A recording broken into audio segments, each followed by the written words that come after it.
Tiniyak ni Pangulong Ferdinand R. Marcos Jr. na natugunan ang pangangailangan ng ating mga kababayang nasalanta ng bagyong Aghon.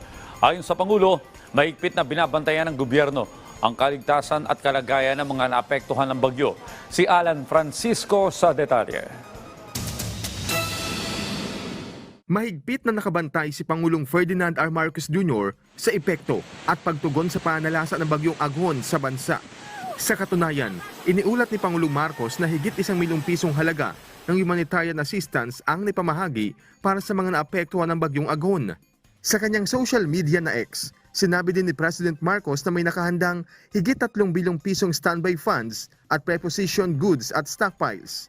Ito ay para masiguro ang aniyay mas malawak at mabilis na pagtulong sa mga Pilipinong apektado ng bagyo.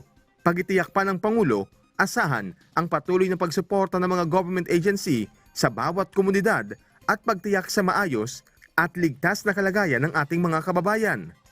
Una nang inatasan ni Pangulong Marcos sa mga lokal na pamahalaan, emergency services at mga ahensya ng gobyerno na magbantay at agad umaksyon sa epekto ng bagyo sa bansa. Hinimok din ni President Marcos ang publiko na manatiling alerto ngayong may bagyo.